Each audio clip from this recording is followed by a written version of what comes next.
Hey guys, hope you're all doing well. I want to chat about several things tonight pertaining to the hobby.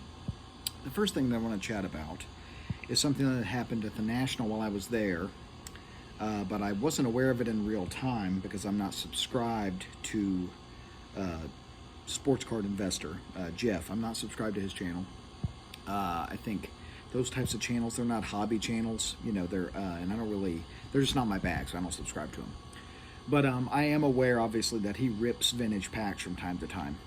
And at the National, he ripped the 1955 Bowman wax pack. And unsurprisingly, he got nothing of value. Several of the cards were destroyed by the gum. Exactly what you would expect, right? And I've grown less. I'm not as angry as I used to be when I see something like that happen. Naturally, I'm a pack collector. And so I see an item like that and I think, okay, this is wasteful, this is stupid, but the unquestionable fact of the matter is, as the era we're in with social media, where everybody wants to get views and get maximize attention, we're going to continue to see more and more vintage rips. We're just going to. We're going to keep seeing more because that type of content really gets a lot of attention to his channel, even though he already has a ton of subscribers, right? It's a publicity stunt, right? He'll even if he clearly lost money on the initial rip, but if it brings more views to his channel, if it gets him more subscribers, when you're in that mindset, I guess, that's the logic of this. He's not a pack collector, obviously, or he would have kept it sealed.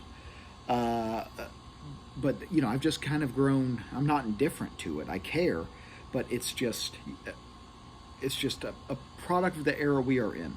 He would never sit at home and rip that pack alone without it being on camera. He wouldn't, right? That's the difference between someone with a collector mindset and someone who's just trying to get views, right? So it's a product of the era. We're going to keep seeing more of this. But you just got to get used to it. You can't control other people. Life would be a heck of a lot easier if you could, but you can't. The next thing I want to talk about is regarding PSA. One thing that I saw at the National, unsurprisingly, right? If you watch my channel, if you're familiar with my content, you know that I've documented the issues that PSA has had with their new holder for packs when they grade a pack, right? They're ripping corner folds. They're shoving packs into these holders. They're wrinkling them. They're popping seals on the back. So you get a pack that it's graded an 8 or it's graded a 9, but it looks like crap, right? The seal's popped or it's almost popped. It's smushed in the holder, and this is kind of the new thing with, it's not even new. The past several years of PSA, this issue has been rampant and they just don't seem to care. But I was thinking about some things they could do to actually improve the pack grading process, right? I wish that they would be more, at the very least, if you're not going to go back to the old holder that they had prior to their newer holder, if you're not going to go back to that one, which minimize some of these issues. Their new holder's a problem, but if you're going to keep the same holder, PSA needs to be more selective about the packs they grade. They need to only grade packs, in my opinion. And it's not going to take care of every issue, mind you, with pack grading. You're still going to get packs that are damaged, but this could minimize some of it. If they could only grade packs where the gum is in one piece, that would cut down on a lot of packs that get graded and then damaged in transit because the gum shifts around and pokes holes all in the pack. I saw a pack, I think it might be in the Robert Edward auction, in their summer catalog auction, 1970 tops. It's graded a 7 or an 8, and it's got like 4 or 5 gum pokes in it from after it was graded, the gum shifting around because the gum was broken. So make it a policy. We only will grade packs if the gum is in one piece. And that way, at the very least, hopefully the gum won't shift around as much. Because the problems with the packs that get a lot of damage, this happens because the gum's in 50 pieces. And well, then that means there's a lot of different pieces that are going to move around and potentially poke holes in the pack, right? So that's just something that I've been thinking about. Maybe they'll take on that type of a model. I might be mistaken, but I think in their previous grading they wouldn't grade packs that were where the gum was broken, or at some point. I may be incorrect about that.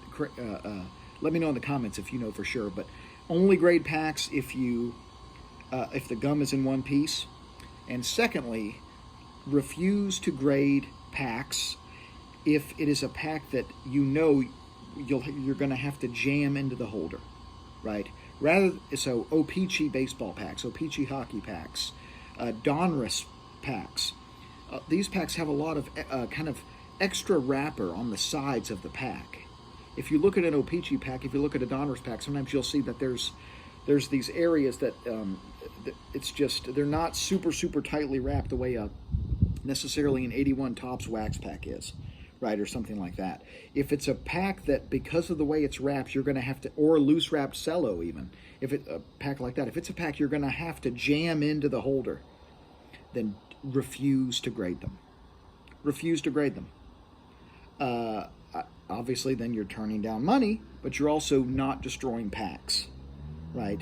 And if the goal is to preserve an item, then it shouldn't be destroyed while it's being encapsulated. That's the opposite of what the intended, that's the opposite of what is intended.